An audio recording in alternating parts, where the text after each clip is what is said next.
Hello,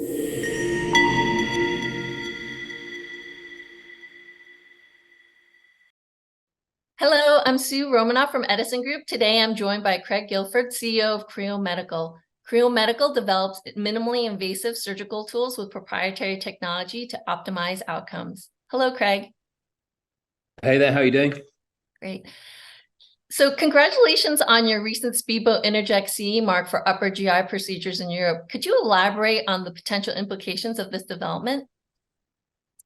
Yeah, for sure. So upper GI surgery and interventional therapy from an flexible endoscopy perspective has been growing quite nicely. It's a very much the forefront of therapeutic endoscopy, partly because some of the procedures are easier in the upper GI than they are in the lower GI. So as an example, in the US, where we have got upper GI clearance, approximately 40% of our cases in the US are now in the upper GI. And that's dealing with swallowing disorders to start with procedures called POEMS, POEMS, per oral endoscopic myotomy. But we also have physicians treating patients with Zenker's disease, which is where there's a pouch that is created in the esophagus. And a very well-known physician said to me once that, doing this endoscopically, we're replacing cases that would otherwise be the bread and butter of the upper GI surgeons, for example. So it's part of our core mission, which is to help move the point of therapy from the operating theatre, where it's invasive, people have to have general anaesthetic, to an endoscopic platform or room where people don't have to have general anaesthetic. But also more recently, we've had cases where physicians are treating patients with procedures, endoscopic fundoplication, which is a really common procedure in bariatric surgery. It's very early days. Is it perfect for this procedure? We don't know yet. But what's for sure is 10 years from now, a lot of bariatric surgery, those kind of fundoplications, will be done endoscopically versus the current surgical technique. And that is a major surgical operation. And that patient population is usually quite obese and quite high-risk patients when it comes to going into OR for anything. So it really opens up a whole range of surgical procedures in an area where people are operating within millimeters of the heart. They're operating within millimeters of major blood vessels to the lungs, because that's how tightly packed our organs are. And so precise advanced energy is just a no-brainer in that situation.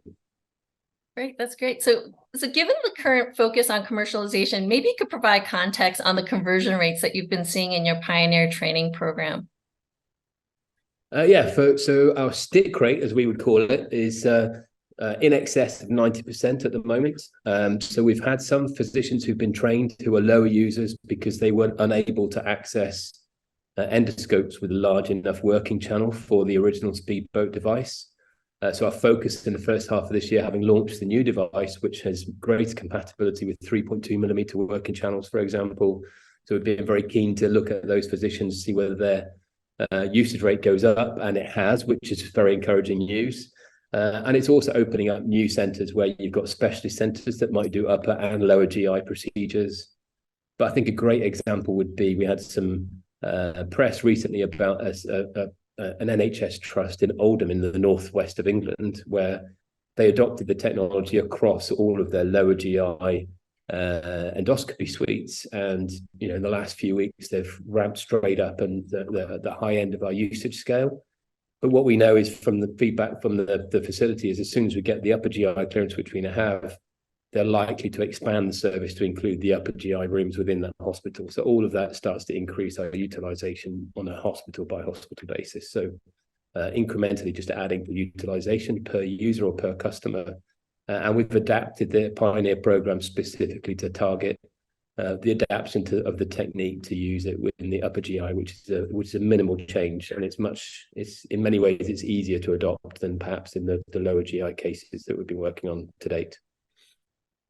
So we're really excited about your collaboration with Intuit, as it's a leading manufacturer of surgical robots. How is this clinical development and partnership progressing? And also, is there potential to foster other partnerships? So the simple answer is yes and yes.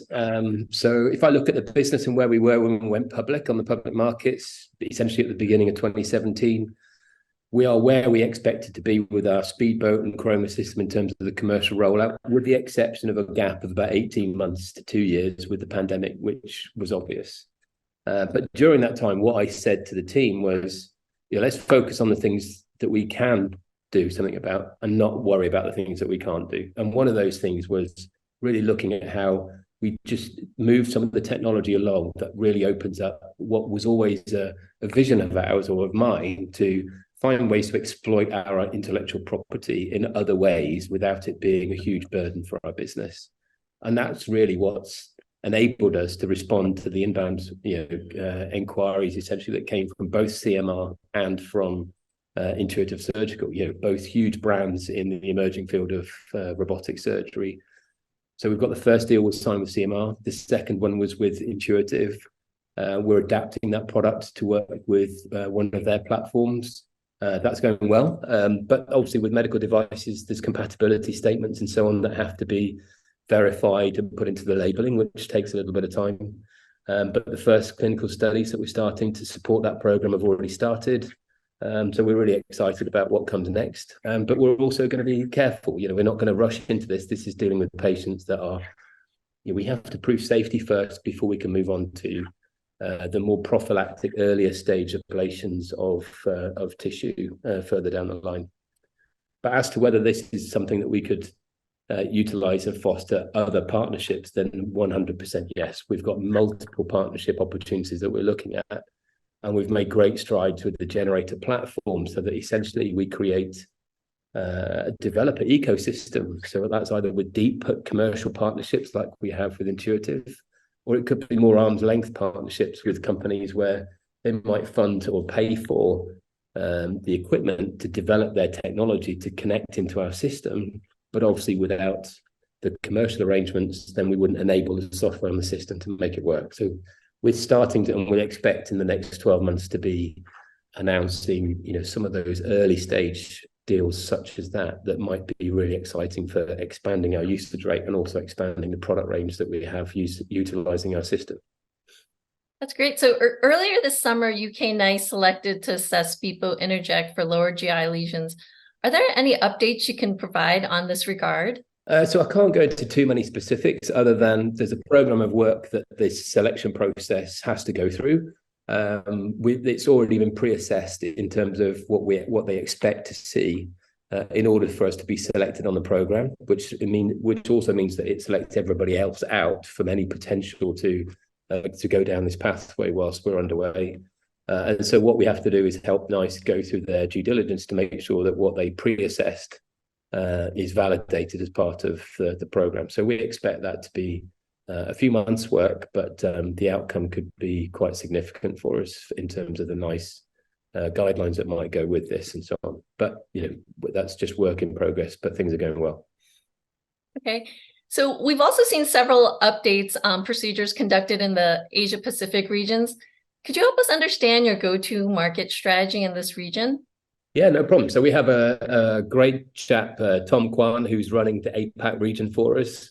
I think it's important to understand that whilst it may seem like a distant memory for us, the pandemic for us here in the West, it really was only even beginning of this year that travel around the region really opened up. And we're seeing the profound benefits of that. So Tom and the team have been able to open up dealerships in multiple regions and multiple countries around that region. And our go-to-market strategy in that part of the world is through a distribution network.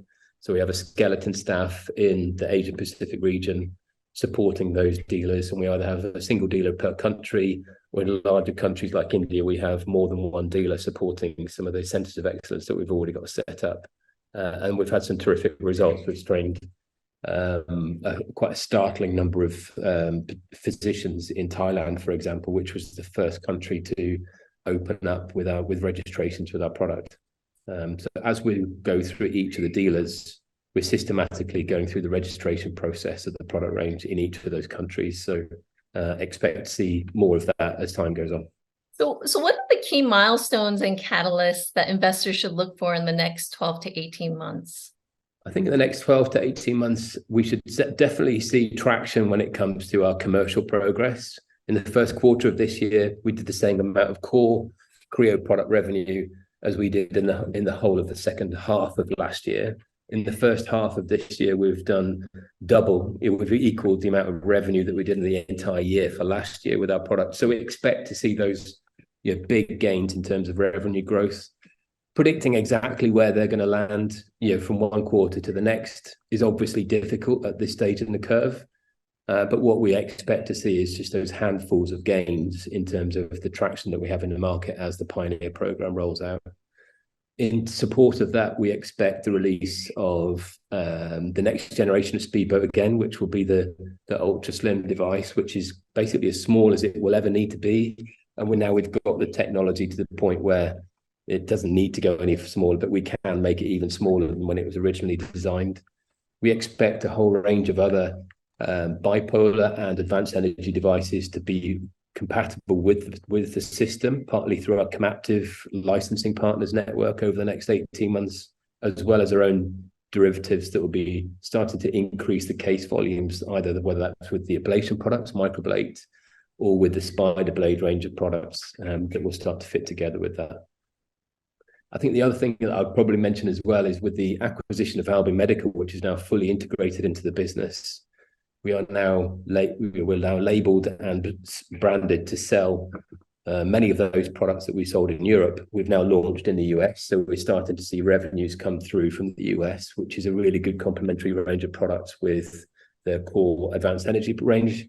And we will also be launching those over the next 6 to 12 months through the APAC region, through our distribution channel that way. So we expect to see healthy organic growth with our Albyn business, which we've seen in the first half, as well as those handfuls of gains in terms of revenue and usage with the core advanced energy platform, which has gone beyond now whether it's this is something interesting, should we give it a try, to it's becoming an established, actually this is what needs to happen in endoscopy. And that's the kind of view that we have. Yeah, so there's a lot going on. So thank you, Craig, for taking the time to help me understand Creo Medical. Thank you all for joining us here today. If you'd like to learn more about Creo Medical, please refer to edisongroup.com. Thank you.